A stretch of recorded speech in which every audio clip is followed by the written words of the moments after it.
Hello, everyone, and welcome back to the Show Me Show podcast for episode 58, I believe. Kind of getting up there in episodes, but on today's show, we have a packed show. So the NBA playoffs and NHL playoffs first round has started, so we're going to recap what's happened so far, give our predictions on the rest of the series. Then we'll move on to some Cardinals Corner. We'll recap the last 2 weeks of Cardinals baseball and what to expect going forward, as well as answer the fans' questions that were commented on the Twitter earlier today. And then we'll do some NFL draft preview and finish with some segments. Packed show today. And Cam, you want to just dive right into this NBA stuff, or do you have anything else to say? No, yeah, let's just dive right into it. Yeah, it's actually been pretty good start to the NBA playoffs. If you ask me, I've really enjoyed it.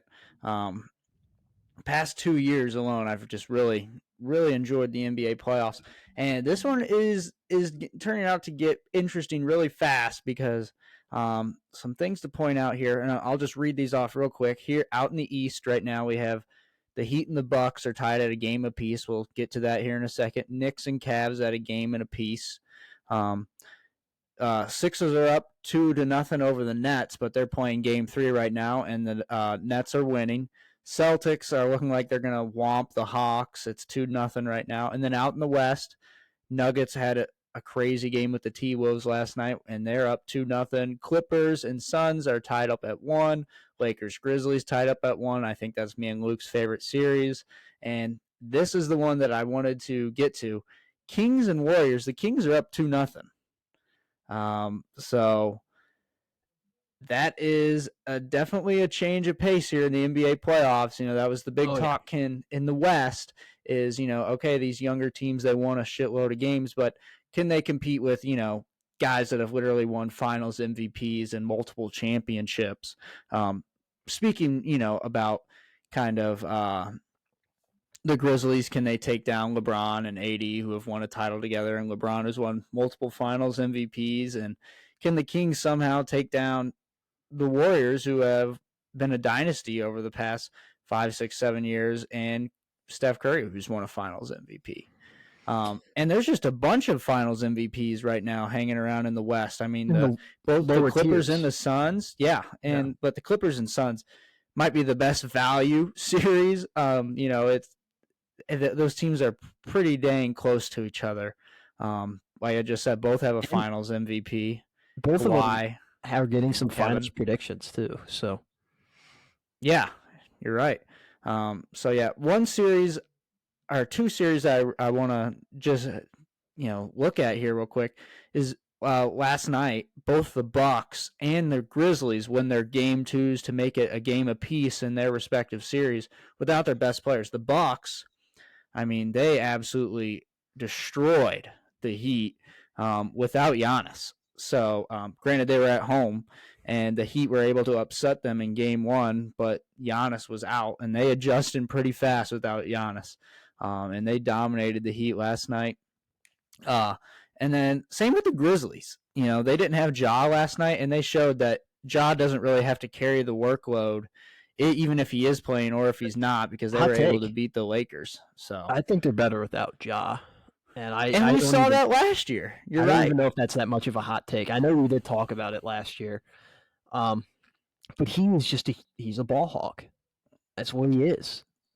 He's an inconsistent ball hog, and he's a good player, don't get me wrong, but he's a type of guy that is kind of like Russell Westbrook, where he's just going to excel on like a mid team he can bring a mid team to the playoffs, be dominant on that team, be the guy, but he might be that player that it's just impossible for him to win a ring. Like his style of play just doesn't allow for it. That's my take on it. But I think the Grizzlies they gel better without him. They pass the ball more. They play more defense. They're just more of a complete basketball team. Yeah. And not a completely parallel comparison here, but Ja Morant in his career kind of reminds me of what Dame Lillard's career has been.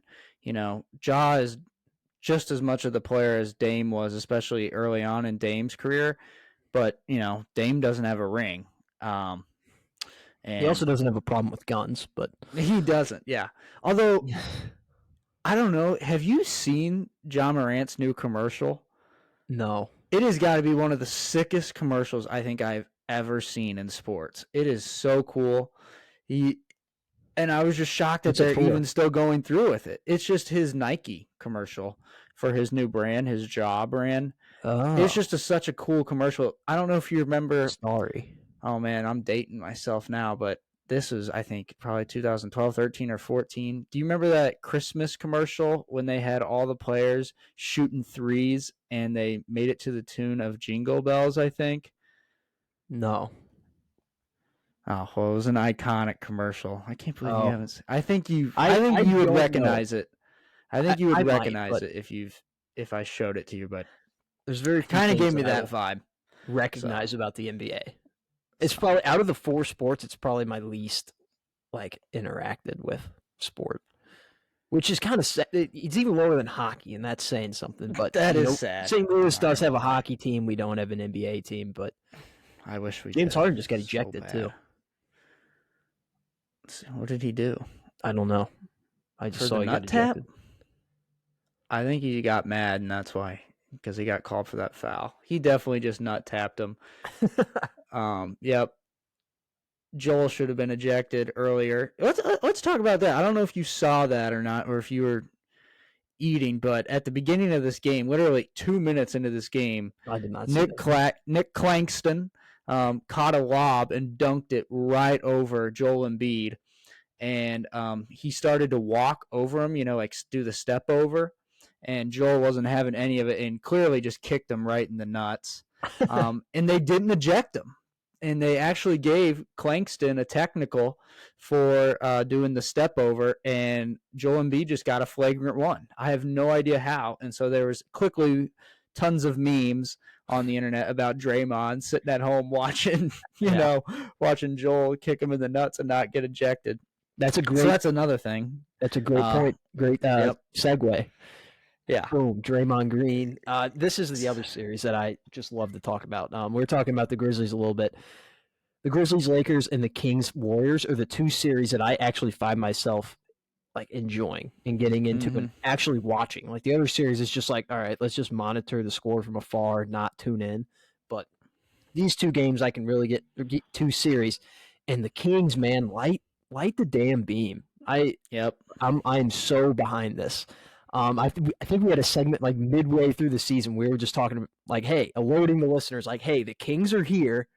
They're ready. They're good this year. They're probably going to make the playoffs. And now, they got the Warriors on the ropes officially. So, but I think we were naming their team a few episodes back, right before the playoffs started, and we were just naming some of the guys that they had on their team, and we were like, if this wasn't the Kings, we'd be like, oh yeah, this is actually a really good team. They could probably win the title. And I still think that, the Kings label is still on them, but I don't know. They're different, man. They got some guys, and the loyalty of De'Aaron Fox is just inspiring to me.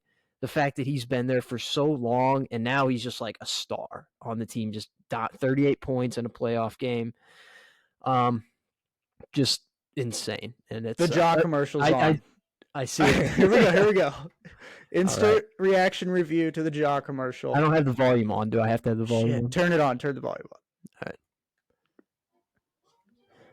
All right. He's just shooting. Oh, multiple Jaws. I'm turning it on. Okay. I don't. Is this supposed to be an elite commercial?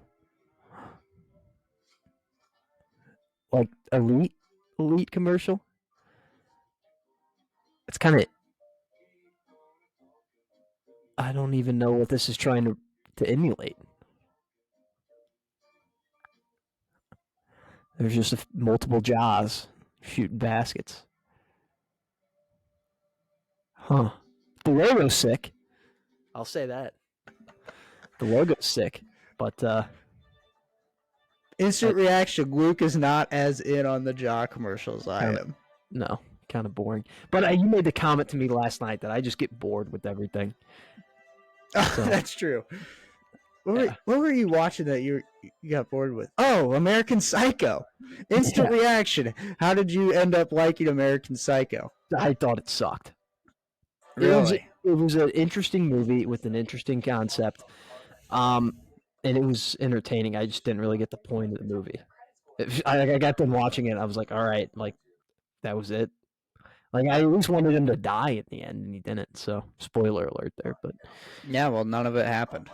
So, or did it? Or did it? Oh yeah, that was the weird part too. It was like I was in shock the first time I saw that. I was so like how confused at first. Yeah, not confused, but I was just like dazed. Like it reminded me. Have you seen the movie The Sixth Sense? Sixth Sense. It's a must-watch. It's an American must-watch. It gives you the same feel. You're just like, holy shit. Is that really what just happened in this movie? And that's how I felt with American Psycho. The true reason to why I watched American Psycho in the first place was exactly. It's just the Jason Bateman memes.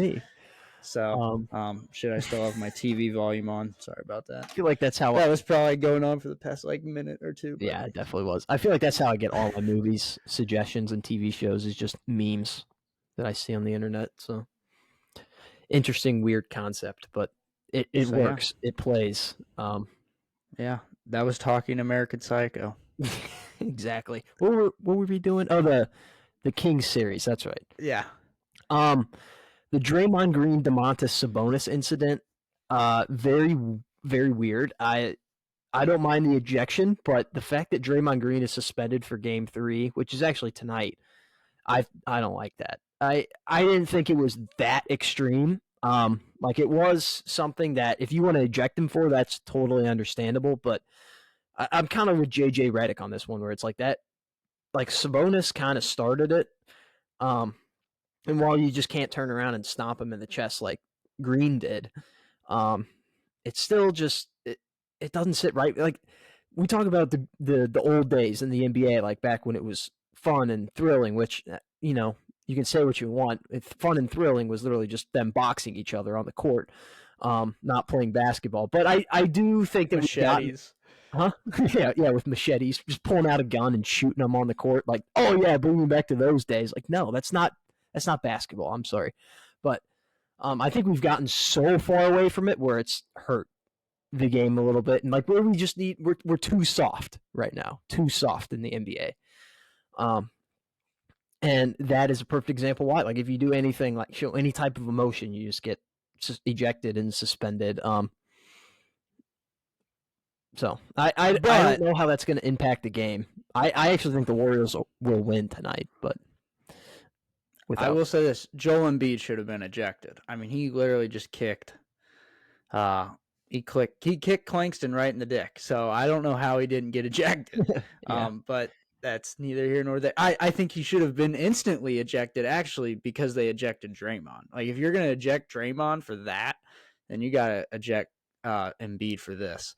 So that's just my 2 cents on that. And I know you said that you're kind of just scoreboard watching for the Nuggets Wolves series, which I totally understand because like they're up 2-0. I'm a Nuggets guy though. Yeah, I watched that game last night, which that's the point where it's starting to get a little sicko. Even though it's the playoffs, I stayed up till midnight watching that game. I stayed up till midnight during the play-in game for the Lakers, but that's understandable. But staying up for the Nuggets game was kind of a weird move on my part. But Jamal Murray and Ant-Man were just going insane at each other. I mean, they both dropped 40 pieces, and that was a sick game, Luke. I mean, the T-Wolves had a sick comeback.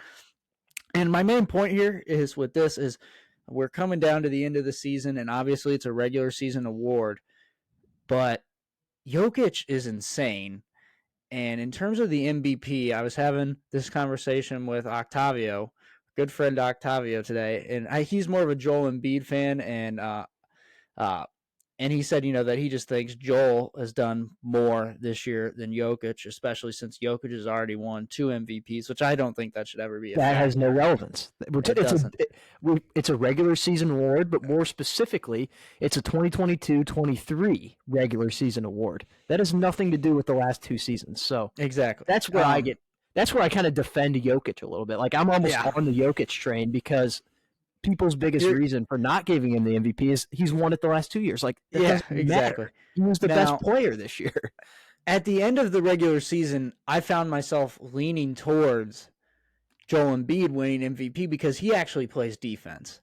And I'll be honest, Jokic doesn't really play defense. He'll get some rebounds, but he does not play defense. He gives up more uncontested layups than I think any center in the NBA, which is a crazy thing to do and still win MVP. So I do understand people not giving him MVP for that reason solely. I get that too. With that being said, he is one of the greatest passers I think I've ever seen. I mean, insane. I mean, he is Chris Paul, but 7 feet tall and fat with man boobs. I mean, he is insane. Joey Collins, but Serbian. Exactly. And has 2 older brothers that will literally kill your family if you go against the Jokic name. So, so watch out. That's my take on it. You're an Embiid guy, so watch out. No, but I'm kind of switching up. I'm switching up in the fact that I think Embiid should probably win MVP, but as Clangston just got kicked out of the game and I just missed it. I don't know what happened, but Joel Embiid is shooting free throws. Clangston is the guy. Clangston is the guy that dunked on him at the beginning of the game. So here we go. Looks like he's just talking some shit. He's not even talking. He just says a face. I don't know what happened, and that's they didn't really show anything. I don't know what just happened. You just get ejected for just showing the smallest bit of emotion. He had a technical earlier in the game, so if he got a second, then he's out. But I don't know what. They didn't even show anything. He just made a face. Yeah, we've got to be. That's the problem with live podcasting during a game is we definitely just missed something, but we will just say that he just got ejected for making a funny face, so the NBA has gone soft. So yep. That's our take on it. So we're gonna stick to that one. I don't even remember what I was talking about. Oh, just that Jokic. I mean, I switch up on it all the time. When I watch him as like a passer, he'll still give you 30. And he's just the best passer, I think, in the NBA right now. LeBron's still insane, and so is Chris Paul. There's a couple other guys, but he's insane. He's insane, man. I mean, he makes that offense just go. Does he play defense? No, but that offense is sick. So, yeah. And then in the East, I guess I'll keep our eye on the Heat Bucks, and maybe the Knicks Cavs are a good series, but the East is a complete score watching series. All of them. Yeah. They all are. None of them are good. And I want to give a shout out to the NBA for this. Now, we just called them soft, but I want to give them a shout out for this. They have found a way to figure out every single game that is going to be a blowout before it actually happens, and they just stick that game on NBA TV so nobody can watch it. So big shout out to the NBA for that, figuring out how to do that. So good on them. But yeah, I so agree with that. That makes so much sense. I mean, it's really brilliant. It's like, oh man, I can't watch this game. How are they not having NBA playoff games on TV? But you look up and the Bucks are up by 33. So you're just like, tonight. Okay. Except for tonight, the game is Suns Clippers. Like, that's a game I would actually watch. Oh yeah, that's true. Okay, you shouldn't have said that because now that makes me want to retract my take a little, but it hasn't happened yet, so I won't retract it yet. So. It was the Bucks Heat, and then the day before it was the Hawks Celtics, which is just the same. Like, it's just a sad scene for the Hawks. I guess the biggest takeaway from this is we didn't do an NBA playoffs preview, so we didn't do playoff predictions. I think the most important part of sports media is the bad takes. So, give me some takes. Finals predictions. I think technically Cowboy Cam had the Mavs, I think, making a deep run into the playoffs. But That's not really my fault. I mean, oh my God. Kyrie killed the Mavs, and he killed Cowboy Cam a second time. Did he kill JFK? There's nothing I can really do about that. So, I mean, Kyrie is just a cancer. He's lymphoma. He's uncurable. I mean, it is insane. We cannot find a cure for this guy. So, except LeBron, which makes sense. So, but yeah, and then what if he's actually the cure to cancer, LeBron? Like just I wouldn't shock me. His brain or something. Yeah, his like skin grafts. Just chop them up, and that's just the cure. I don't know. I'm honestly, I'm scared about how hurt Giannis is, and he keeps getting hurt. And of course, and there was this whole big Twitter and media war about getting rid of the charge in the NBA, which is like one of the only physical plays that we have left in the NBA. I don't know if you saw that conversation, Luke, but that has been fueled lately because Ja Morant got hurt on a charge, and so did Giannis. So Ja Morant got hurt charging. It's good with charging. I know, but somebody took a charge, so they just take that and run with it. So it doesn't make any sense. It doesn't really have to prove your point. Hurt committing a foul. So regardless if you have the foul call or not, he still will get hurt on that. Yeah. So yeah, the war on charges is here. So just prepare yourselves to fight those battles. And then I guess I think I'm going to take the Bucks out of the East, even if he's hurt, even over the Celtics. I don't think it's going to be a problem. I think it's just going to be Bucks, Celtics in the Eastern Conference Finals, and then the West. I just have no idea, and I haven't had any clue all year long. So, I'll take the Nuggets into the next round. Obviously, they're up 2-0. But you would have taken that even before they were up 2-0. So. Yes. I wouldn't have taken the Kings to the next round, but I'm going to. They're 85% win percentage teams that are 2-0 in their series. So I'm going to take those two. I think the Suns are going to win, sadly. And then, sadly? Yeah. I would actually rather see the Clippers, personally. Not a KD guy. No, I'm not. Not anymore. And then I'm still going to take the Lakers, although I can so easily see them losing. But I'd rather – I have a team to root for. It's the Lakers, and it's more fun when you have a team advancing. So I'm going to take the Lakers. And then – oh, man. So that would be what – who would the Nuggets play? Nuggets. They would play the Suns. Yes, they would. And the Lakers would play the Kings. I'm going to go with the... Shit, I think I might buy in a little bit this year, Luke. I'm going to go Nuggets. I'm going to go Nuggets, Lakers. And then I'm going to take... Okay. Lakers. I'm going to take the Nuggets to the finals for the first time. Dude, you can't take the Lakers that far and have them lose. I just did. To a fat Serbian. They can't stop him. They can't stop him. That's just it. And then they have to go through his brothers too. I mean, I love LeBron. His brothers would kill LeBron. That's just a fact. So just bring their axes. So I guess Nuggets Bucks, which I don't think I've ever said those two teams in the same sentence in my entire life. And I'm gonna go Bucks. So that's kind of chalk. 2-1 seeds. But it's also not chalk at the same time. Yeah. Like in the West. That's crazy. I think I could see every single team except for the Timberwolves and probably the Grizzlies going to the finals in the West. And that's great. Like the Grizzlies are the 2 seed. And they're one of the 8. They're one of the 2 teams that I can't see going to the finals. Yeah. But it makes sense. So the Clippers I can see fizzling out. I mean, because Kawhi's not even playing this next game. His knee hurts, so he's not playing. That's also Kawhi Leonard. He only plays 20% of the games. So yeah. But it shows that it does work because he's he's been balling in the playoffs. So I think he's just. I'm not going to go there with Kawhi Leonard, but I think he is the most overrated player of all time, quite possibly. But don't get me wrong, when he plays, he's good. I don't think His potential is insane. He just never reaches it.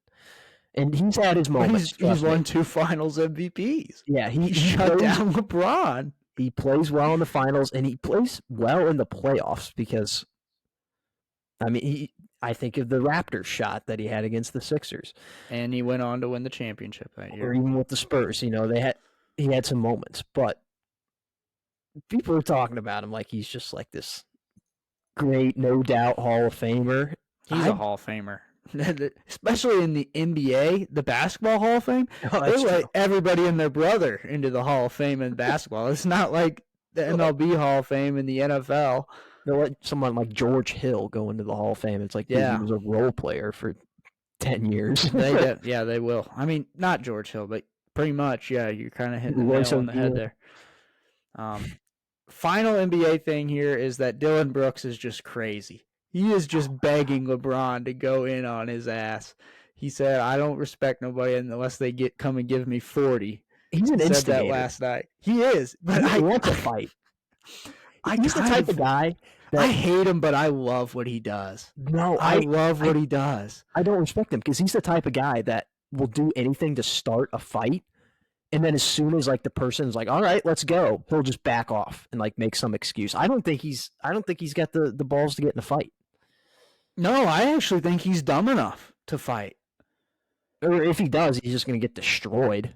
I mean, LeBron doesn't even give him anything. I mean, last night he kept trying to stare down LeBron, which he had some sick plays Dylan Brooks did at the end, even though he's a glorified role player. He really is. Mm-hmm. But he hit a 3 in LeBron's face, and he was trying to stare down LeBron on the way down the floor, and LeBron doesn't give him anything. So I'm sure that pisses him off. So, but LeBron's, I mean, he's literally a top 2 player ever. So yeah, he's been dealing with this stuff from Skip Bayless his entire career. So never has acknowledged Skip. Never has acknowledged him. Nope.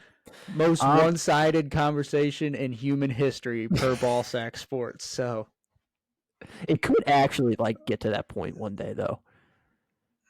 Yeah, like legitimately. Let's see, my predictions. I don't know. I think the Celtics are going to win it all. I'm just taking the Celtics to go through everything. Probably beat the Bucks in the conference finals. And on the West side, man, dude, West side, it's insane. I'll take the Nuggets. Give me the Suns. Give me the Kings. Give me the Grizzlies. I'll just take chalk there first round.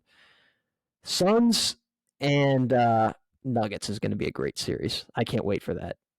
I remember a few years ago when the Suns swept them on their way to the finals, and that Suns and 4 guy, after he just destroyed that Nuggets fan in the crowd. Favorite. I think about him all the time over the past 2 weeks. Like, I was just thinking about him the other day when I was shooting hoops at the edge. I was just like, man, remember Suns and 4 guy? How cool was he? Knocking the shit out of those 2 fans who were just giving him hell, and then the Nuggets just go on to win, and then they go to the finals. It was actually the Suns, not the Nuggets, but sorry. It would be a reenactment of that series. Gosh, wow. Yeah, that guy was a legend. And this is where it gets interesting because I truly think the Suns will probably go to the finals, but I'm also a Nuggets guy. I've been on the Nuggets all year, and they haven't let me down. So scrap the Suns take. Give me the Nuggets. And look at that. Taking the Nugs on 420. That's big of us. Shout out to us. Honorary. So, yeah. And then Kings, Grizzlies, give me the Kings. Why not? Give me the Nuggets, Kings, Western Conference Final. Dude, just wants chaos. This is like March Madness all over again. Yeah, I'm a chaos guy. I breathe chaos. It is March Madness. It's just chaos, and then the champion is just normal. You're right. Exactly. Chaos. We have chalk on the other side. We have chalk on the other side with our UConn is either the Celtics or the Bucks. So, yeah. Give me the Kings to the finals. No, I can't do that. Give me the Nuggets, Celtics.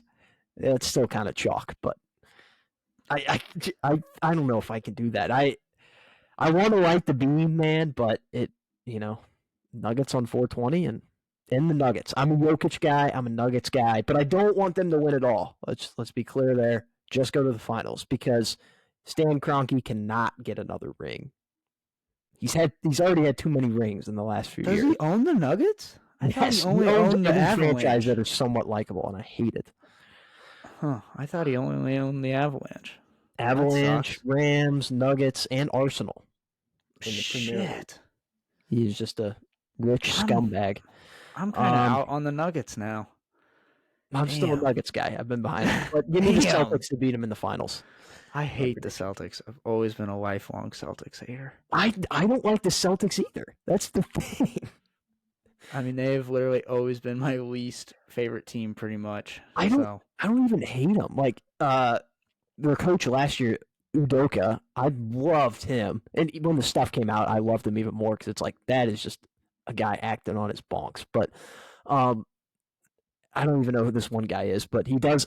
Their coach now, I can't think of his name because I don't watch the NBA, but he does like this. Is it Taekwondo? And he's like a black belt in Taekwondo. He's like super cracked at it. It's insane. It might be jiu-jitsu, but it's something, one of the Asian boxing things. He has like is it an Italian name? Joe Mama. I always call him Joe Mama. Joe Mazzulla. Sorry. That's right. It's like Joe Mama University Mazzulla. of Montana. Yeah. Isn't that weird? That's where my brain goes when I think of Missoula. Missoula, Montana. But yeah, he does like this Taekwondo stuff, and he's a likable guy. Jason Tatum, obviously from St. Louis. I know you have your reasons with him, but he's a likable guy to me. And then Jaylen Brown, he doesn't seem to do anything. They're actually like a likable team, but it's just something about the green and the white that just doesn't. And just that Celtics logo, like they've won too many titles for me to root for them, which is something weird. And they're also from Boston, which that's a weird vibe too. I can't root for a Boston team. Yeah, most racist city in the world. Shout out. Well, actually, I guess Salt Lake does exist. So yeah, that's true. The Utah people. All right, you want to jump into some hockey here just briefly because I know you haven't been watching it and I really haven't been watching it either. It is weird this year because the Blues aren't in it. Like this is the first time that I can remember in a long time that the Blues haven't been in the Stanley Cup playoffs. So that certainly puts a damper on the whole thing. But I've gotten the approval of Devils and Oilers fans that I can become an honorary member of this cup run for both teams, which I'm pretty sure the Devils cup run is going to end in like a week. But yeah, so I am rooting for the Devils and the Oilers. Those are my two teams. I don't even know what the things like the big series. I know the Leafs and the Lightning are playing a big series. That's one of the series I'm following. Maple Leafs obviously have their woes in the playoffs. They can't win a series, and they're obviously playing the Lightning, who have won the Eastern Conference for the last 3 years in a row. So shout out the Lightning, but they're also not very good this year. The Lightning have been very, very bad down the stretch. So this might be the Leafs' chance. They had an explosion in the second period tonight. They're already at 6 goals. And then the other series that I'm following is obviously the Devils Rangers, which is kind of like the New York matchup because there are the New Jersey Devils, but they're also like 30 minutes away from New York City. So it's kind of like an in-house matchup between the Rangers and Devils. The Rangers I think they're just built for the playoffs better. The Devils had a great season, don't get me wrong. They got a lot of young talent. They'll be back, but I think it's just not their year yet. Rangers got this one. Obviously, they are about to go up 2-0, so they pretty much have it in the bag. But Tarasenko has scored a goal in both games for the Rangers. Interesting note for the Blues. And also Ryan O'Reilly's on the Leafs. So the two series I'm following the most is they involve Blues players. So that's kind of interesting. And then, yeah, that's about it because I'm not really following the Western Conference because those games are too late at night for me to really even care. I just hope McDavid gets there. Mhm. If we get anything, at least give us McDavid out of the West, and that's all I've really got. I think I think that's hockey talk. Oh, Well, Bruins are the best team ever. Well, they lost last night, so that's the funny part. They are the best team ever, though, according to the stats. Regular season team. Are you saying that this might be, if they lose in the playoffs, is it the biggest letdown in NHL history? Potentially. I think it's up there. I still think the biggest letdown in NHL history is when this was the year before the Lightning went on like their massive dynasty run. This was the year the Blues won the Stanley Cup, and they came they 4 got points. swept. Like the Bruins broke the all-time points record this year. Lightning came within 4 points of the all-time record.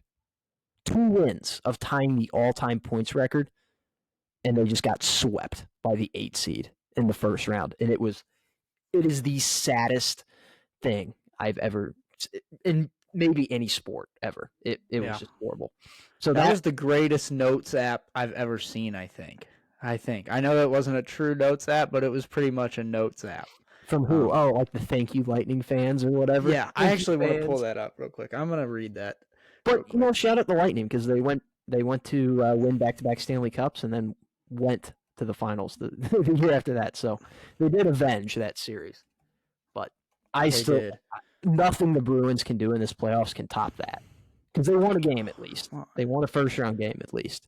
And I don't think that they will lose anymore in the first round. I think they'll handle this first-round team and the Panthers. And then I think the second round is when they start to get some trouble, which I don't even know who they'd play.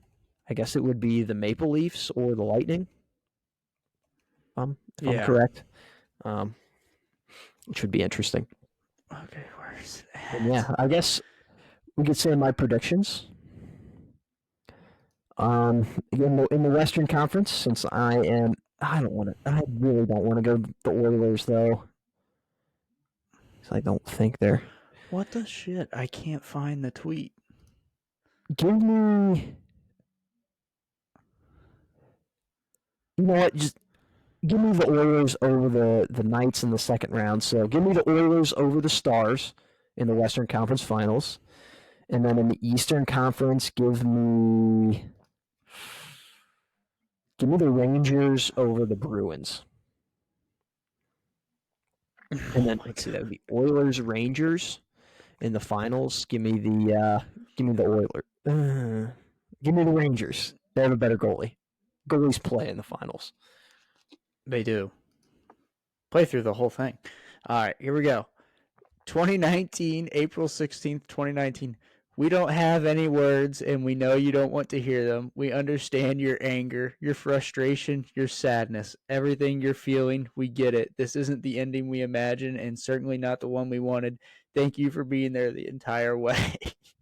Oh my God! The comment section is so sad. When he was typing that up, he was probably in tears. Like, I'm just going to get destroyed on the internet, and it's not even his fault. But at least Tampa Bay doesn't really have that many fans, so they can't. That's not true. They flood the city, but it's like it's a compacted fan base. Like, nobody from outside of Tampa Bay is a Tampa Bay fan. You know what I mean? Yeah. So, I guess that makes sense. It's kind of like San Diego. Yeah. It's kind of like the St. Louis Blues.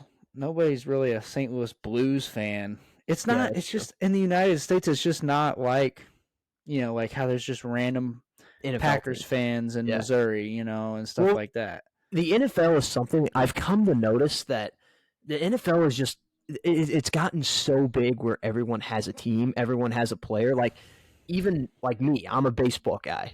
I enjoy the NFL and I watch the NFL and I like talking and listening to things about the NFL.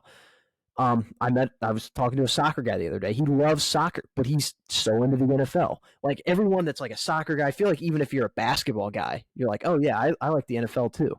I don't know about hockey guys. Hockey guys, they're like solely hockey, but everything else it's like you can be that sport, but then also just be football and also just like the NFL. They've just done such a good job with their product. And I don't like Roger Goodell, but he is a great commissioner.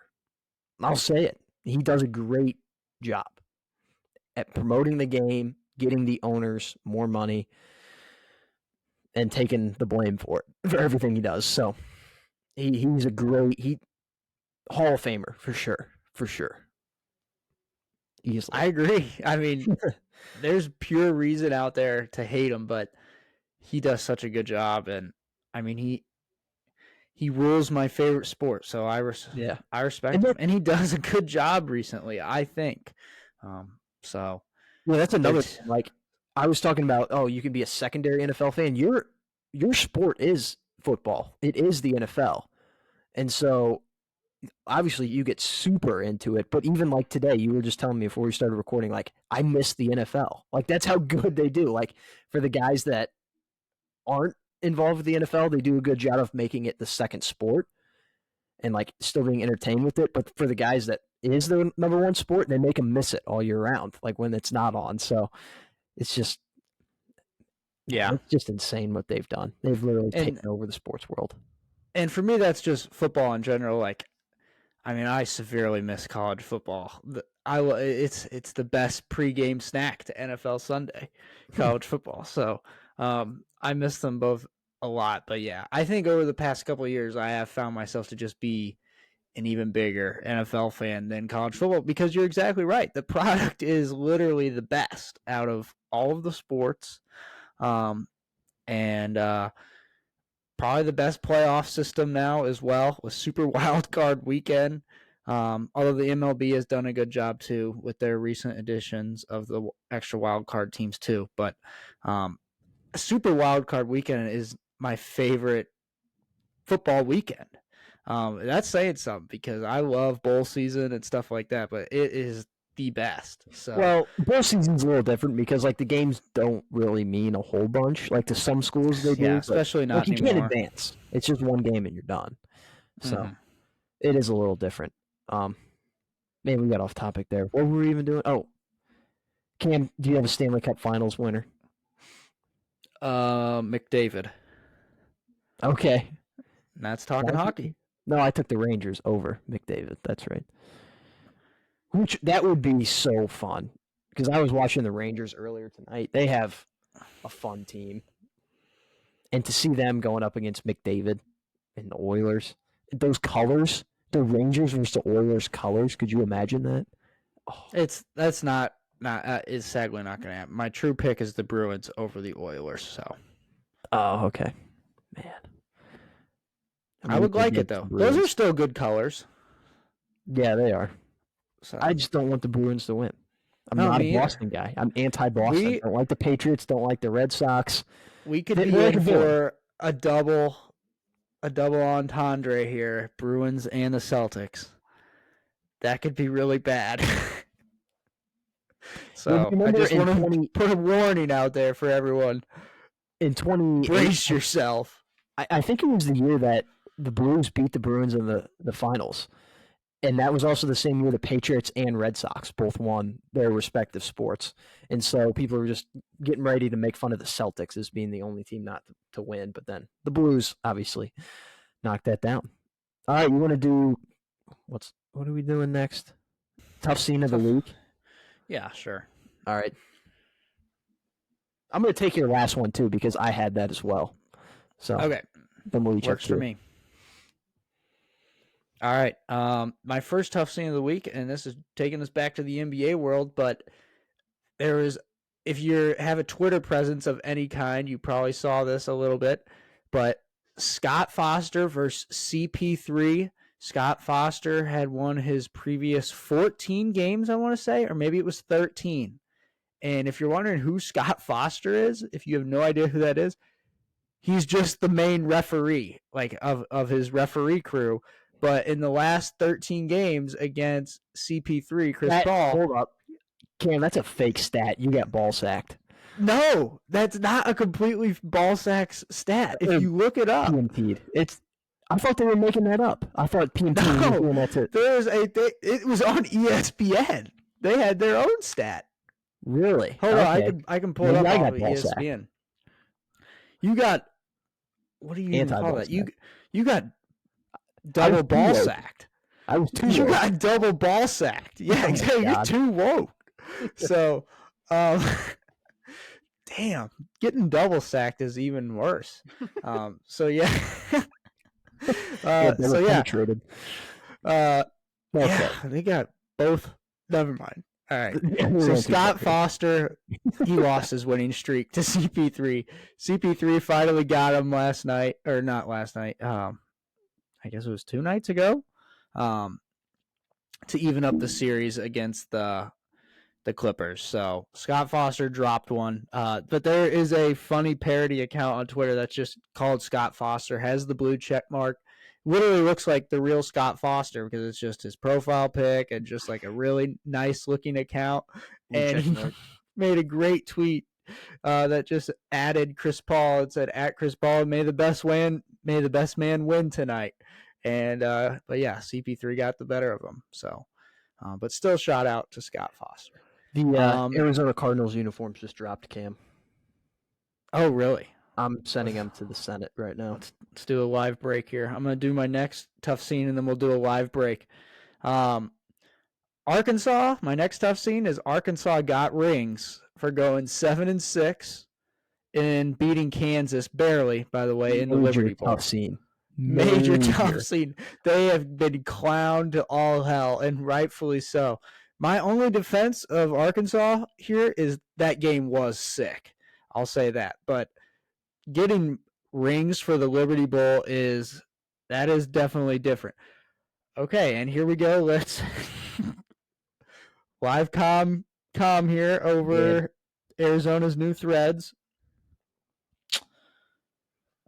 They're too plain. I don't want to be that guy. Sometimes it plays, but when you're the Cardinals, you can't be plain. You need some flair. I kind of like the white ones a little bit, but everything else kind of just looks like the WJFL. The black jersey looks a copy and paste of the WJFL. The red one actually reminds me of Mizzou's new uniform. Oh, no, it doesn't have the stripes. That's another thing that we might need to talk about. Mizzou's new uniforms, they're trying to, embrace the blocky lettering, but they're making the letters too damn big on the jerseys. It's got to stop. Take me back to 2020. The 2020 jerseys. I don't know. I kind of like the black ones. It kind of reminds me of the Commanders' new jerseys, but there's not even the logo on it. Like I said, it kind of just reminds me of the WJFL. I like the white ones. Letter grade. Oh, no. Across the board. Overall. A C-, I guess, because I'll give them a C- because, and they get the C because they at least acknowledge that they needed new jerseys. I'm going to give them a C+, so. That's where the grading ends. Yeah. So they're not bad, but it's kind of just like, all right. You updated them. You didn't do anything special. And whenever you're in the state, of the franchise that the Cardinals are in, you kind of need something big. Yeah. To just get your fans excited for something. They could have thrown some stripes on these. This is the red one just looks like a chili pepper. I don't really know. I want to know what kind of helmet they're going to wear with the red ones. I wonder if it's just going to be the white helmet, I would assume still. But yeah, probably. I'm just going to read some top comments here real quick. These are other people's words, not mine. Holy shit, I could have made this in Photoshop in 4 minutes. Those are hideous. Laugh my ass off. That was my exact thought with the red jersey, with the Arizona. Like, it doesn't even look even. It looks like someone just put a text box over the uniform and put Arizona. I know. Oh, hell nah. In the it's just a picture of Kevin Durant that says, "This shit stinks." Looks like Color Rush. The Cardinals just used ChatGPT and called it good. This one's from Thomas. So they're wearing the same uniform, ? Pretty much, yes. That sucked. Ass bro shop. The Arizona 49ers, the Arizona Buckeyes. Somehow they got worse. I don't know about that. These are horrible. I didn't like it. That's it. It's just a picture of Luca. Is this the Ohio State throwbacks? Mid. Gotta be a joke. Saving that video. These look like unis used in football movies. Oh man, that is so true. It looks like the basic like jerseys that someone would use like as the opponent in a football movie, or like whenever they're like advertising AT&T, like an AT&T commercial, and it's with football players. Those are the jerseys that the teams would be wearing. That white one and that black one. Yeah. So that is not a good look, certainly for. The downfall just tastes sweeter and sweeter with every Cardinals update. That's definitely coming from a 49ers fan. Looks like the Ohio State jerseys you can buy at Walmart. These are starting to get a little mean. Oh my gosh. It's a picture. It just says the Cardinals, and then it's just a picture of Great Britain's baseball uniforms. That's a really mean tweet, but I'm going to retweet it. That's insulting to Great Britain. No, Great Britain was the lowest of low that you can get. All right, my tough scenes. Yeah. Great time. I think it's the first time we've done that. Read comments on the show that aren't from our posts. Yeah.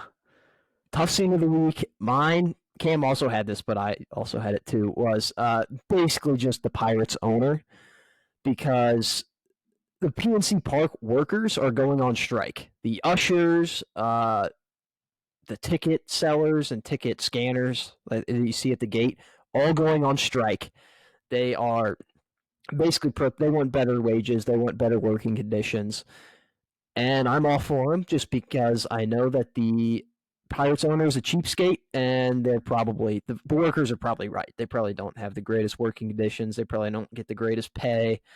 I'm just against this owner of, or this wave of owners, like the A's, the Guardians, the Pirates, the Reds, the Rays, all those guys, scumbags. So I'm against every single one of them. Marlins, don't forget him. All those guys, they can just get out of the league. So I'm against anything they do. And so I'm definitely for the workers, but it's a tough scene for the Pirates owner because he actually has to pay people, which is something he hates doing. So, yeah. And then my other tough scene was, I didn't write this down. Shit. This is a bad look. I just had it a second ago. I'll say one thing. As soon as the Marlins owner took out the giant fish in the outfield, I was out on him. As soon as that was gone, I was out on him. So he's also kind of fat. I feel like if you have that much money though, and you're not fat, I don't know. I feel like you should be fat if you have that much money. My other tough scene is, oh, sorry. No, you're good. Go ahead and go. Max Scherzer, because he had too much rosin on his hand, and he just got suspended for 10 games, which is 2 starts, which is insane for just having too much rosin. Like, they literally provide a rosin. They're like, hey, use this rosin so that your hands aren't like sweaty. And he used it maybe a little bit too much. Maybe he just sweats more. I don't know. And the umpires checked him, ejected him, and then the MLB suspended him. So he was just getting pantsed by the MLB right now, which is a tough scene for him and the Mets. Really, when is the Mets not dealing with a tough scene though? I mean, truly, Edwin Diaz situation, Frank. Just having him as your number one fan is a tough scene too. Yeah, that's my tough scenes. All right. Yeah. It is tough when Frank he has to pretty much get escorted by security on his way out of the Mets games because he's just he's their biggest fan. And yeah, so I guess we'll get to Cardinals Corner. Yep. 3 questions. We had another question come in during the middle of the score. Yeah, during the middle of the show. So yeah. Starting off here, do you want to talk about the series first, or should we just talk about the questions first? Oh, let's do the series first. The series recap first. Okay. So we're not going to have like the rundown this week because there were so many games that we missed since the last time. So the last time we did this, we covered the Braves series. That was a series that we covered last. So if that tells you anything, it's been a while to say the least. So we have 4 series to recap, and I'll just kind of do them off the top here. So the first series was the Brewers in Milwaukee. It was the first road trip of the year. This was a sandwich series, and Milwaukee got the bread games. However, it was highlighted by Jordan Montgomery, 7 innings. Yes, 7 innings, 0 runs. It was a shutout, a rare Cardinal shutout on this young season. But the other 2 games we combined for 1 run, which is not good. But it was against Freddie Peralta and Brandon Woodruff. But still, the Brewers were playing out of their minds. And that loss, that win that the Cardinals had, the 6-0 win, is the only home loss the Brewers have suffered all year. So shout out to the Cardinals for that. And then we go on the road to Coors for a little series here, which, of course, we lose the first game because that's all the Cardinals do in the first game of the series is lose. And the next 2 games we won. So in game 2 on a Tuesday night, we actually came back. It was 6-2. It was a Michaelis start, very rocky Michaelis start. Ironically and unironically rocky start. I didn't even mean to do that. Pun was not intended. Very rocky start. He gave up 6 runs in like 5 innings, but then the Cardinals came back late with highlighted by Nolan Arenado. Bases loaded double to tie the game, and then Gorman, of course, going yard in the 9th inning to set up that win. And then the next game, Jack Flaherty dominated.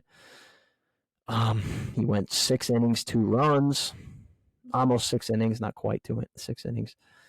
Then Verhagen, of course, had a scare because he sucks. But Gorman, once again, the Gore Dog, another home run to go up late in this one, the opposite field. And then we get to back to Busch Stadium for the Pirates series, lose the first game as usual.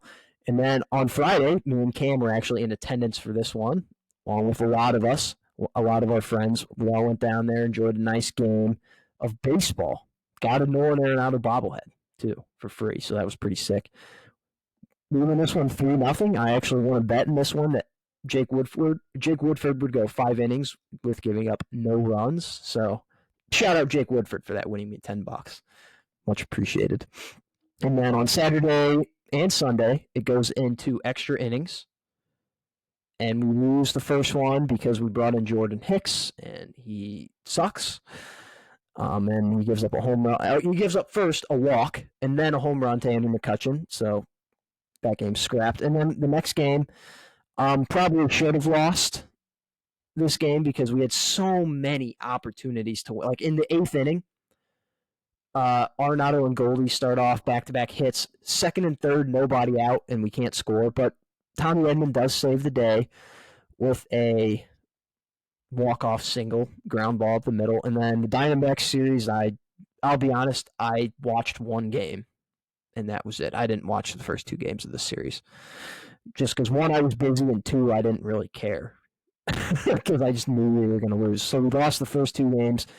Tried to make a comeback in game 2 with a late home runs, but was to no avail. And then Wednesday's game, we just blew them out 14-5. And right now, the Cardinals are currently sitting at 8-11 on the year. That was a much less exciting recap than the first one that we had, but that's the recap. 8-11 on the year. In 4th place right now behind the Brewers, Pirates, and Cubs, who all would be in the playoffs if the MLB season ended today. And before we start panicking here, let me give you a stat. The 2021 Braves, who won the World Series and the division, by the way, in 2021, started off the year 12-14 at the end of April. So, say what you want. All the Cardinals got to do is go 4-3 over the next 7 games to get there. So, yeah, true. And hey, Luke, can you move your mic down a little? Like just the height? I can't. It physically will not let me. So, all right, okay. I've been trying. Trust me.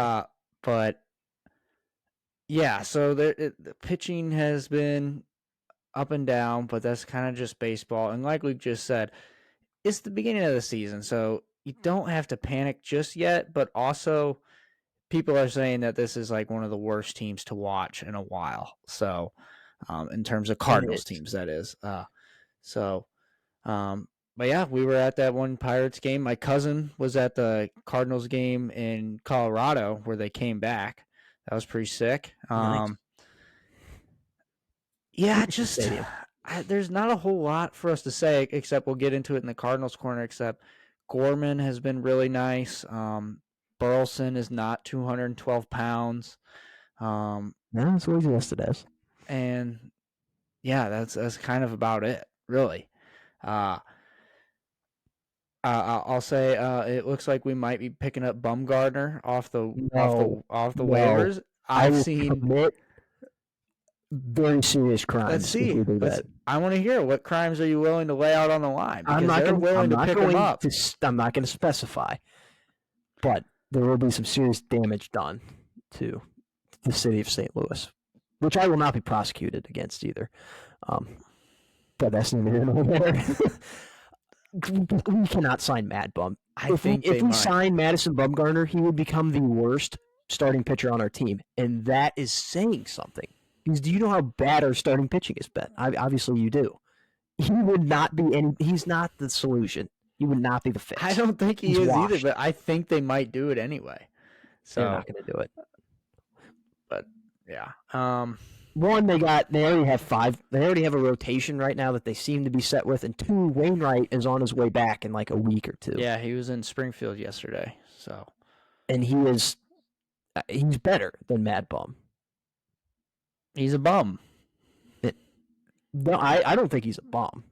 He's not. He's certainly not what he used to be. But if you ask me, who would I rather have on my team, Wainwright or Bumgarner? I would say Wainwright. I would say Bumgarner's a bum. Oh, definitely, yeah. This year for sure. And he's only 33 years old. That's the crazy part. He's like the oldest 33-year-old of all time. That is sad. Okay. But his problem is he used up too much of his arm early on in his career trying to win World Series, which did establish his legacy, really. I mean, he established his legacy very early on in his career, so it might have been worth it. But shout out Sam Horn. Never going to be Mizzou's quarterback because he's throwing out his elbow every other day. That's neither here nor there. He throws so weird. He'll fit right into the drink just playing really hurt quarterback system. So that's a different tangent. Let's get right back to the Cardinals Corner. Let's do the actual Cardinals Corner. We got 3 questions for the show. 4. Here we go. We'll start off with the very first one. This one is from our friend of the show, Evan Femmer. Is it too early to say Nolan Gorman is the best hitter on the team? No, I don't think it's too early.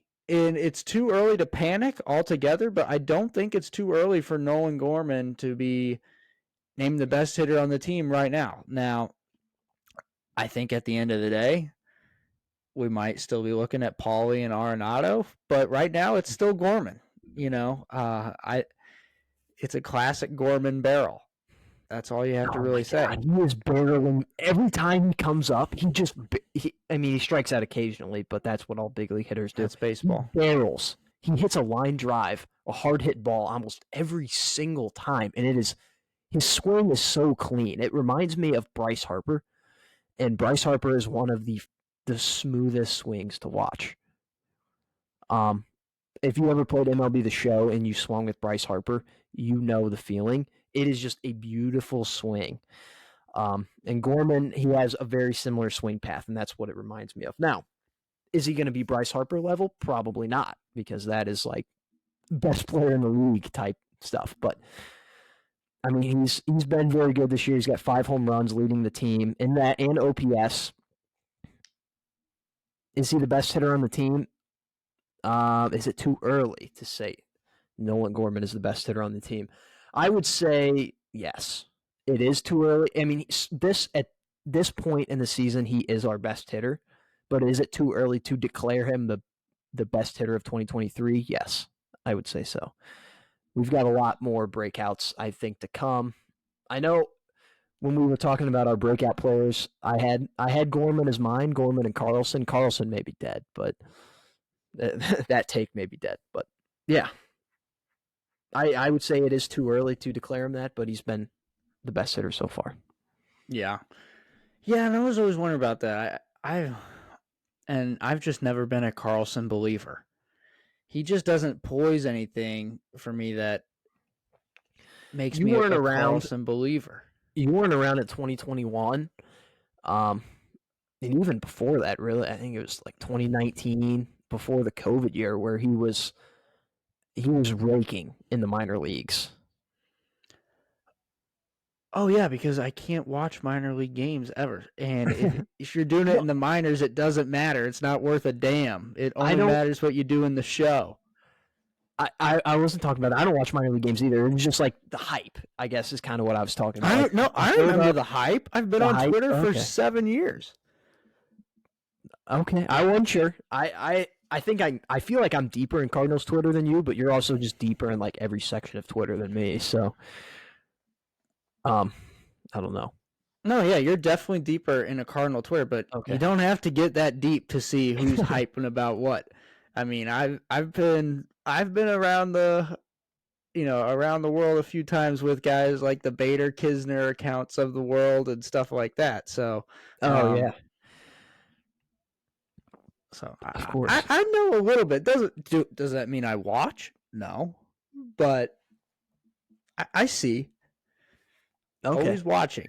That's kind of where I pulled that from. Is Gorman? He had all that hype last year, and Carlson had all that hype a few years ago, and so I was just like, you know what? What if they just put it together in the same year? But that's neither here nor there. You want to get to the next question? Yes, I do. All right. Cam, are you the real dog? No, but I think I know who it is. I won't say their name on the show. No, it's not Sam. Oh, okay. I think I figured it out though. Somebody leaked it. Okay, because the account was literally just created for this. So wait, created for what? To reply. It has the. Oh yeah, they keep replying Chat GPT stuff. I see. Yeah. I've seen a bunch of those. Did they reply to the Show Me Show? Yeah, they did. They left 2 comments. Like, oh shit! Ago. Yeah. Holy cow! We got a bunch of questions while we were on the show. This is gonna be a longer segment than I thought. That's fine. I love fan interaction. Yeah, this is better. This is the most we've ever had. Yeah, he left 2 of them. Okay, you'll have to tell me who that is after the show, but we won't leak it. Next question. All right, next question. Top 5 right fielders in Cardinals history. And if Tom Brunansky isn't on it, this list has no validity. Who? I'm going to say it right now, Luke. I have no fucking clue who Tom Brunansky is. So I don't think this list is going to have any validity. In Cardinals history? Yes, very specific right fielders only. Brunansky. He's literally in a Twins uniform. I don't even think he played for the Cardinals. I'm looking at his stats right now. Tom Brunansky. He played for the Cardinals for 2 seasons. I guess to just give the list some validity. No. Well, hold on. I'm looking at his stats. So in 19, he played. I'll stick him at 5. I'll stick him at 5. Okay. 1988. Oh, he didn't even play the full 1998 season with. He started out 1988 with the Twins and then was traded to the Cardinals, but he played 143 games, so pretty much a full season. OPS in the 700s. He hit a total of 42 home runs, 85 RBI. Okay, he was a solid player, but not top 5 all time. He actually had a 121 OPS plus. That means he was an above average player. So shout out to him, but he's not in my top 5. Who do we? I mean, we got what? Stan Musial, right? Was it a specific position or just player? Top 5 right. I think it said right fielder. Top 5 right fielder. I would say Stan Musial would be a right fielder then. What about Slaughter? Was he a right fielder? I thought he was a first baseman. I remember, didn't he step on Jackie Robinson's foot? Yeah, he was incredibly racist. I think he did play right field, though, too. Nope, right fielder. There we go. Okay. The list goes on. We'll put him in there, too. My dad has a huge picture of this guy, or like a pennant picture downstairs in our basement. Brian Jordan. Ooh. Great right fielder. Perfect right fielder build for the Cardinals. I don't really know where to go after that. I'm looking up an article from MLB.com and Rogers that was written on May 12th of 2020, and it's going over the top 5 Cardinals right fielders in their history. Number 1 is obviously Stan Musial. Okay, 1 for 1. Number 2 is Enos Slaughter. 2 for 2. Number 3, Brian Jordan. Accumulated 20 more. I don't know after this. And also, a fun stat about Brian Jordan is he also played in the NFL. I don't know if you knew that or not. I did not know that. Yeah, Jordan was a 2-sport player drafted by the Cardinals in 1988 and by the Bills in 1989. The Bills waived him before the season started, and the Falcons signed him, a defensive back. In 1991, Jordan doesn't look like a defensive back. Jordan batted .264 in 61 games for AAA Louisville before reporting to the Falcons training camp. That autumn, he played in all 16 games, led the team in tackles, and was voted as an alternate for the Pro Bowl team. That is insane. How did I not know that? All right, so we have Tom Brudnansky at 5. Who's at 4? At 4, let's see who this list has. So we have 2 options. We have J.D. Drew, who is listed as at the number 5, and he was a solid player. J.D. Drew, I think, could be listed on this list just for the fact that he gave us Adam Wainwright. He was the key piece in the Adam Wainwright trade in 2003.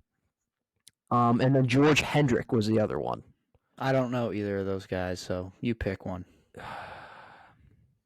George Hendrick was certainly a better player, I would say, for the Cardinals, but J.D. Drew gave us more. And then, honorable mentions, Roger Maris, Lance Berkman, and Larry Walker. Give me Lance Berkman at 4, and I was going to say that too. Tom Brudnansky at 5. Little bias for recency bias, but yeah, Tom Brudnansky. Shout out. My list will go Musial, Slaughter. Give me a Lance Berkman at 3, even though he wasn't really that good of a player for the Cardinals. I loved him. Give me Larry Walker at 4 and Brian Jordan / Brian Jordan / George Hendrick at 5 / Todd Brudnansky. Nope, not putting him in my top 5. I don't care if it has no validity. I don't care if it's invalid. I just looked at his stats. He was not that good of a player for the Cardinals. And he was solid, don't get me wrong. Oh. Also, where does the Tom Brudnansky affection come from? I don't know. Maybe, it's double Tom here. Tom on Tom love. That's my only guess. Okay. I don't know. All right. That's that one. All right. Next question from Wyatt Sneed. Is DeWitt or Mo the reason the Cardinals don't sign big contracts / free agents? I think it's both of them. I don't think either of them want to sign a big contract. I think Mozeliak is like we don't really need a big contract guy, so we're just not going to sell him. And then DeWitt's like, perfect. I love that. No, I don't have to give a bunch of money to a player. But they do sign a lot of extensions. Like Goldie got an extension, Arenado got an extension, obviously. Matt Carpenter got plenty of extensions. Wainwright got extension after extension. Yachty got an extension. Before Pujols left, he got an extension. Miles Michaelis got an extension. So just some guys here that the Cardinals aren't afraid to spend money. I just feel like they don't. I don't feel like they're one of those bidding teams, like the Dodgers. People make fun of the Dodgers for having a big payroll. They don't go after a lot of free agents. If you really think about it, like the only free agent they've really signed in the last 10 years, Freddie Freeman. What other significant free agent have they signed? Like you can't think of one because they haven't. It's the same thing with the Cardinals. They just bring in their talent through their farm system and through trades. Obviously, Contreras was a big signing this offseason, but I also think that Mozeliak realized a huge catching hole. Like it was either Kisner, who we all know sucks, or some Ivan Herrera, very unproven prospect. And so it was like, okay, we kind of need a catcher. And obviously the Sean Murphy sweepstakes went, it did its thing this offseason. But Contreras, I thought was that's a big contract. They gave him $80 million. Would I say it's DeWitt or Mo? I'm not a huge DeWitt fan by any means, but I have my answer. Yeah. I don't think DeWitt really cares. I was going to say, in terms of is DeWitt or Mo the reason the Cardinals don't sign big contracts / free agents? The money is in DeWitt's hands. Mm-hmm. If DeWitt really wanted to sign big name guys out of his own pocket, he would do it. So to me, because he's the owner, that's just how it is, especially in baseball, is owners have a little bit more control because there's no cap either. Mm-hmm. So to me, and this is kind of just like the sports guy in me, if I'm a GM, I'm trying to just play Madden or play, MLB The Show or NBA 2K. I'm trying to get, the studs on my team and fill out a roster. And I would probably go crazy with the money. So I think it is more of the president and owners kind of the reason why we don't sign big contracts. It's his money.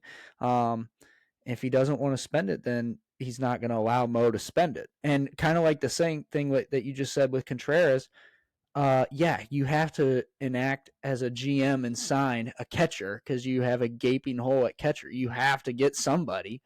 And $80 million, that's a lot of money. Baseball, in terms of huge signings, that's not a ton of money, in terms of just huge deals. So it's DeWitt, if you ask me. I think it's DeWitt for the reason why we don't sign big contracts, because it's his money. That's just how it is at the end of the day. Yeah. So yeah.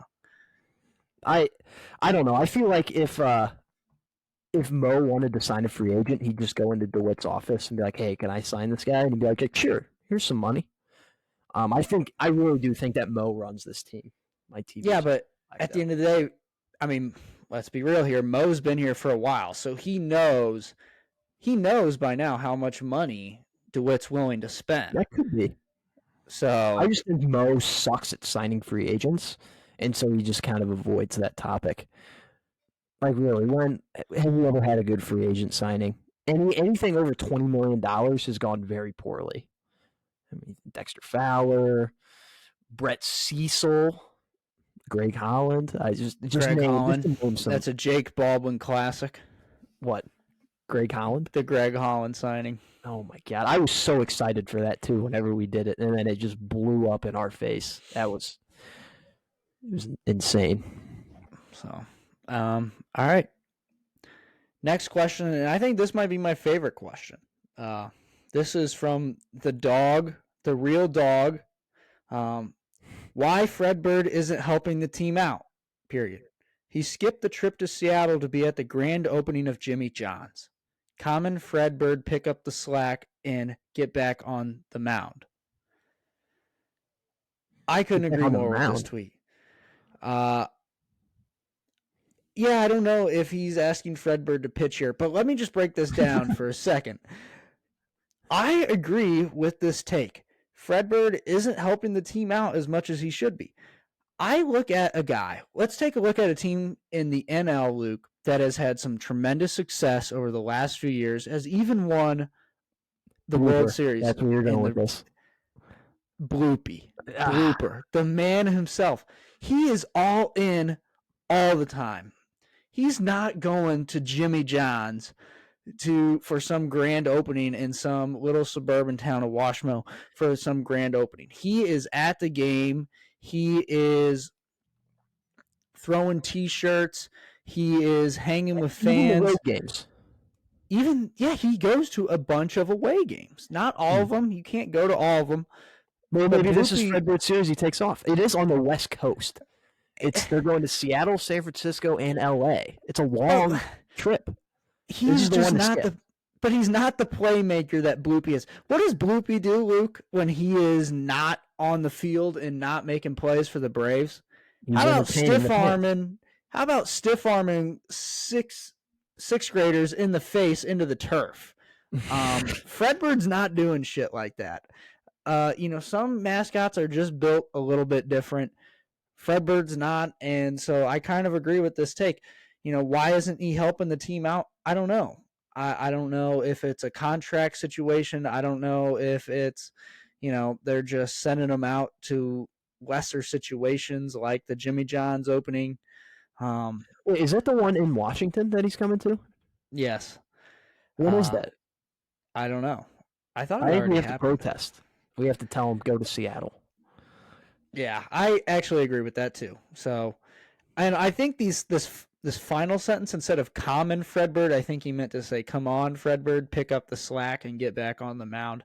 I think that's just the real dog saying we need pitching help, and Fredbird, he might be better than any one of the other guys in the rotation, which is bold, but not completely out of this world. So, I'll be honest, I don't have a real answer for you. Fredbird's just not built the same as guys like Bloopy. What about the Philly Fanatic? What do you think about him? I like him. Okay. I like him a lot too. What about Mr. Met? Overrated? That's what I'm saying. I think he's overrated, and I think Mr. Met, there's a certain mascot that we've been talking about that owns a lot of real estate in Mr. Met's head and has, let's just say, he's also taken Mrs. Met out to dinner probably more times than Mr. Met has. And by the way, that mascot is also Bloopy. So Blooper. The playmaker. So, he's the playmaker. Fredbird's just, I don't know what to tell you. I mean, Fredbird is just a little too kid friendly. He's not making PG. He is. So Bloopy gets more into the PG-13 range. So yeah, that's all I've got for the real dog. I wish I had a better answer, but Fredberg's just not him. You did miss a question too. I don't know if you skipped over this, but Ian Junkin, ideas on how to fix St. Louis pitching problems? I don't have any. You have to just get people. Yeah, pretty much. It's just trades. We talked about that. I don't want to be that guy, but I may have to apologize because I was on the get Mike Maddox out of St. Louis train. I still think that he was a reason why a lot of our young pitchers didn't develop. And had a lot of injury problems. I think his program was a reason for that. But also, like, at the big league level, he got those guys to pitch. Like the 5 guys that we had in the rotation, they went out and pitched. In the playoffs, they pitched for his entire tenure here in St. Louis. So, did I overstep my boundaries in trying to get him out? Potentially. It doesn't help that the Sunday night crew, whenever, because he's the pitching coach for the Rangers now, and they played the Astros on Sunday night baseball, and the crew was just slobbering all over him, like, oh my goodness, Mike Maddox, the greatest pitching coach of all time. And it was like, okay, we're stuck with Dusty Blake. But I don't know. That could have an issue to do with it, is the fact that we may have went from a guy who knows ball to a guy who might not. But just get guys is the big thing. I mean, when your opening day starter is Miles Michaelis, like, that's kind of, you should have known this was going to happen, basically. When you have multiple guys that are just like Flaherty and Matz, I don't think either one of them has ever gone an entire season fully healthy. Your number 4 guy is a guy who's never started in the MLB before. He's just some Jake Woodford guy from the minor leagues. And then one of your veteran leader is 40 years old and can't even hit 90 miles an hour. And then you have Michaelis and Montgomery. So that's a rotation that was not meant to succeed, and it is not. So I don't know how to fix it. It's a lost cause this year. You just got to build on it next year. And the thing is, it is not getting any better because we have Steven Matz, Wainwright's retiring. Montgomery currently is a free agent. Hopefully we'll re-sign him, but he's a free agent. Yeah, we got Michaelis for another 2 years. We got Michaelis, we got Matz, and that's it. That's it. Yep. Then we're stuck with Dakota Hudson. So, and just how the world works, everybody gets older too. Yeah. And I think Michaelis is already over 30. So, he's way over 30. He was drafted like 33 or 34, maybe. 34. There we go. So, and he is turning 35 this year. So by the time his contract is fully done, he's going to be 37. They probably won't even bring him back. He'll probably be so bad by then, sadly. It's the same thing with Goldie. Goldie will be 37 at the same time his contract ends, too. He'll probably still be decent, though. Well, that's the end of next year that his contract ends. Goldie. He's old. He's 35 right now. Yeah, but he was kind of old when we got him, so 31. Yeah, I guess he was kind of.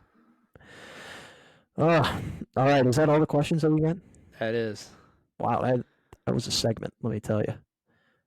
We may have to skip the NFL draft stuff. Yeah. We'll definitely skip NFL draft stuff. I guess just a little NFL cleanup, though, to kind of put it in your head. Jalen Hurts got the bag, and the Steelers got Allen Robinson, but the big story is Jalen Hurts got the bag. Yeah. I saw, what a difference 240 years can make, or 250 years can make. The biggest Philadelphia signing in 1776 was, of course, the Declaration of Independence, and the biggest Philadelphia signing in 2023 is Jalen Hurts. So, what a difference 250 years can make. Yep. Big signing. Is he the highest paid player now? I think I saw. He is. NFL? Of all time. Insane. Yep. Yeah. That's incredible. And I think one takeaway I have with this, because it relates to the Lamar thing, which we're probably going to get into next week when the draft happens with him and Aaron Rodgers. Stuff is going to unfold pretty fast. But the one thing that I like about this Hurts signing more than I like anything about wherever Lamar Jackson goes for whatever amount of money is Jalen Hurts. Yeah, he's had a couple injury problems. Nothing like Lamar. But dude is strong as hell, and he plays a little bit more of a durable game than Lamar.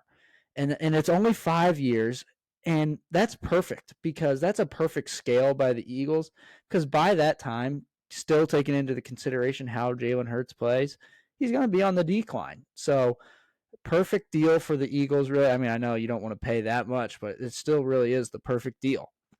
And like I said, I mean, Jalen Hurts is a strong man. So, I mean, squatting 600, deadlifting crazy amounts, so. And just classy individual. That's a totally different topic. Yeah, he is one of the classiest football guys ever. ever. Oh yeah, just incredibly humble. So Yes. that's another, like, he's just a good-hearted guy. I think the moment that I fell in love with Jalen Hurts is when FedEx Field literally tried to kill him, and like all the fans almost fell on top of him. And instead of like freaking out, like he just kind of jumped out of the way real quick, and then immediately went to just helping fans and making sure they were okay. And then of course all the fans are like, "Oh my gosh, Jalen Hurts is giving me a helping hand," and he was like just smiling, hugging them and stuff. Yep. That's just Like a phoenix rose from the ashes. So that is just Jalen Hurts, man. I'm happy for him that he got this big contract, got the bag. You want to get into say hello, kiss goodbye before we end the show here? all right, yeah, sure. We're already really far in, but we mistimed this very bad. Yeah. All right. My say hello is that I got Instagram. Long time coming. I had Instagram back in 6th grade. So if I do some quick math, I guess 6 years off, but we're back. So I'm figuring out how to use it. So it's taken a little bit of time, and I'm finding out that you can't just save shit to your camera roll. That's a kind of an L on Instagram's part, but whatever, we'll figure it out. And my next say hello is that I got my Coach Heflin hoodie back. So interesting story here. I lost my Coach Heflin hoodie back during my sophomore year, I want to say, and I looked everywhere for it. I looked throughout the locker room back when I was in high school. I looked at the Lake of the Ozarks because I thought I left it there. Turns out I must have left it in the cafeteria one day, and some kid just took it and gave it to Cameron Meyer, another Cam, and Cam Myers just had it for the past 2 years. And so we were talking about how, I don't know if you've seen these, Luke. Ryan Jostis and his marketing group, they made Grant Young shirts, Air Young. Yeah. I don't know if you've seen those. I have seen but we were just talking about those in the group chat, and I was like, man, I remember, I used to have a sick Coach Heflin hoodie. And and Luke Johnson, yeah, the one of him grilling, and Luke Johnson was like, oh, who's really good friends with Cam Meyer, was like, oh, yeah, what's the picture on that hoodie? And I was like, it's just Heflin grilling. And he just sent like the shocked emoji and was just like, yeah, Cam Myers had that for the past 2 years. So I just got it back. I met him at the Career Center, and I picked up the Heflin hoodie. So it's back. To return it to you though, once you found out. It was classy of him to return it to me. So because you can develop a connection over 2 years with the hoodie. Oh, he did. He was kind of sad to give it back, but I'm thankful that he did. I put it on for the first time today, and it is quite smaller than when I used to wear it, because it turns out you do grow in a 2 to 3 year span, but still looks good, still Heflin grill and looking good. So I think the question on your other sale though. Why did you decide to get Instagram again? What was the key factor in it? I'm not really entirely sure. I've thought about it a little bit over the past month or so, and I think the main reason why is I always have, my friends are always trying to send memes off Instagram and are always saying, Cam, you got to get Instagram. It's the greatest shit posting in the world. Cam, you've got to get Instagram. Oh, it is. And I've joined it, and it is. It really is unmatched. I love Twitter. Twitter is my baby. I will always be on Twitter. And in fact, I don't even have notifications on for Instagram. I made sure to do that because I didn't want to get it and spend a ton of time on it. I do the same thing with Facebook. Don't have notifications on for it. Yeah. Only Twitter. So it's kind of just there, but yeah, I thought it was a good time in my life to get it. So yeah. And as long as you manage it, I think that's kind of what I do. I'm maybe on it for, on average, 10 minutes a day. So yeah, and that's really just home runs MLB, because that's how I get my MLB highlights, is through that account. I just watch dongs. I right before I go to bed, I just spend 20 minutes just watching dongs from the day. It's peaceful. Okay. Yeah. Hold up. Watching dingers, okay? Watching home runs. That was a little sus. I will admit. I think I might clip that, but that might have to be a clip. Yeah. Oh shit. What was it? Oh, one thing I've already realized on Instagram is that I pretty much see all the same pictures on Twitter. Though, in terms of the accounts I've followed, it's obviously there's much more personal posts like with actual real people, but in terms of like all the North Carolina accounts I follow, NFL, Mizzou, it's pretty much all the same shit. So oh yeah, that part isn't really that new. So yeah, all right. My say hello. I got a few of them here. So first off, Fernando Tatis, show me your Tatis, is officially back in the lineup tonight for the Padres after his 80-game suspension last year due to his taking PEDs because he had a hair gel that he really liked, and apparently there was some bad stuff in it. So that's alleged, though. That's the real truth. But he's back tonight. So say hello to show me your Tatis. And some other ones is shout outs. So I wrote a shout outs. So I made my first unofficial appearance on 101 ESPN radio last week. I got a shout out. So on the morning show with Opening Drive with Randy Carricker and Brooke Grimsley, I may have made the transaction to get her a Lars Newpo Japan jersey from a very reputable website. Let's just say that. And so I got a shout out for that on the show when she wore it the first day that after it was delivered. So completely legal. I know they were having some conversations at the very beginning of the show about how it was potentially acquired illegally. That's fake. It was all legal. A completely legal transaction. Now, does that mean it was made legally? Probably not, but that's neither here nor there. It's just martial law. Acquired it. Huh? It's martial law. Exactly. It's how I acquired it. I didn't do anything wrong. It wasn't me. Don't point fingers at me. I just got a nice deal on it. That's all. Not my fault. Let's just clear that up. So yeah, first official appearance. Unofficial appearance, I guess, technically. So very cool there. And then another say hello that I have is just my MLB career. So it came out that the MLB is testing in one of their minor leagues, independent leagues, the more rule changes. So this year they've seen a lot of success with the rule changes, and they're like, what else can we do? It's like Manfred has an addiction to just changing the game of baseball. But now this wave was a good wave, I'll say that. But this next one, they've got some pretty wild stuff, and it's headlined by the designated pinch runner, which is you can just at any point in the game send out your designated pinch runner to just run for anyone, and they can come back. The person that is being pinch run for can come back into the game after they get pinch run for. And basically this guy is just on the roster, and all he does is run bases. He doesn't play the field. He doesn't hit. He just runs. So that is literally the exact thing that I did throughout my high school career. I occasionally played the field. Don't get me wrong. I went out there for a few innings and, stood in the corner outfield spot, watching butterflies and stuff. That's what I did. But I was that right fielder that was out there just picking dandelions, like, oh, don't hit the ball to me, please. That was me. I rarely played the field, and whenever I attempted to hit the ball, it didn't go very well. So when I stood in the batter's box with a bat in my hands, let's just say, I'm not going to say when I hit, but when I stood in the batter's box with a bat in my hands, didn't go very well. Shout out to Luke in the box. No, we don't. We really don't need to shout that out. I think I batted like 180 or something. But I tell you, I was the number one courtesy runner. So in high school, they got the courtesy runner rule where you can run for the pitcher or catcher.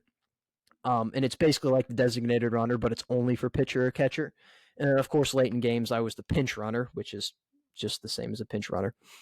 So that's what I did. I was basically a designated runner for the team. And I'm not especially the fastest guy, but I don't want to toot my own horn, but I can read a baseball I can read basically the baseball really well. Like I studied that so well because that's all I did. So I was able to pick up on some things like some base running tips and stuff.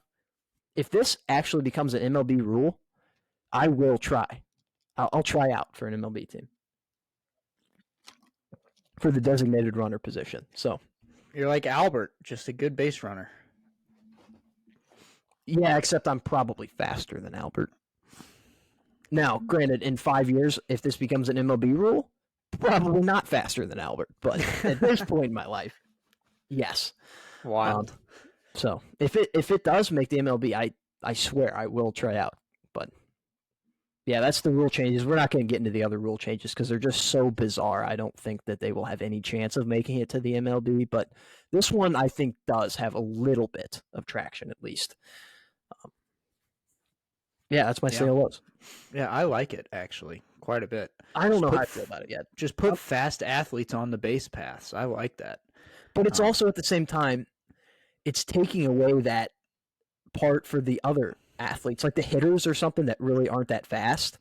Like, they don't have to be. Like, they don't really have to be a true athlete, like by running the bases and stuff. So that's where it kind of gets a little, I don't know. I'm willing to see how it plays out in this league. I don't know. I'm willing to see the Braves sign Mr. Freeze and just have him run the bases. Oh, that would be awesome, though. You know what? Now that you say that, I'm in. I'm in on There you go. And Billy Hamilton would have made a career in the MLB if they had this rule. So, yeah. All right. We'll get our kiss it goodbyes in real quick, and we'll get on out of here. My kiss it goodbye is blue check marks on Twitter. So, Elon has finally come in and taken as many of the blue check marks away as he can, that for people that aren't paying for it with Twitter Blue, or the yellow check marks, obviously, as well, that you also have to pay for. So yeah, he's come in and taken those out, and it has been interesting to see that people that have had them for years who won't pay for Twitter they're just gone. So, and I'd like to point out, this is kind of something on the uppity up for LeBron, because the other day he said that he knew Austin Reeves was going to be a stud player from the first practice. Just classic LeCap. Classic LeCap at it again. This was my kiss it goodbye, but and then here we go. And then now today, LeBron, his check mark should have been gone. He said he wasn't going to do it. He said he wasn't going to pay for Twitter. And so today his check mark was still there, and it said that he was subscribed to Twitter Blue, inciting that he did pay for it, even though he just said, which would have been LeCap returns again for the second time within the same week. LeCap back at it again. And then actually Elon saved his ass, saying that there are some accounts that Elon is paying for their check mark out of his own pocket, and LeBron is one of them. So there you go. LeCap saved. I think he's just covering him up. Why doesn't Patrick Mahomes have a check mark then? Why does LeBron get one, but Patrick Mahomes doesn't? Mahomes is a Super Bowl champion. He's the reigning MVP, reigning Super Bowl MVP. He's literally Mr. NFL. LeBron is a way bigger, more important human on this planet than Patrick Mahomes. That's crazy. Yeah, Mahomes is big, he's the bigger in the NFL world, but I guess LeBron's pretty big in China. So LeBron is big worldwide. He's like Jordan and Kobe. So, but I see what you did there with the China. Okay, I was just like, shout out to LaChina. Yeah, LaChina. So yeah, my kiss it goodbye is my kiss it goodbye because you took it. So with LeBron lying, my other kiss it goodbye is just episode 58 because this is a long show. We got to get out of here. So, do you have any final thoughts, Cam? No. All right. This was the show, episode 58. Hope you all enjoyed it.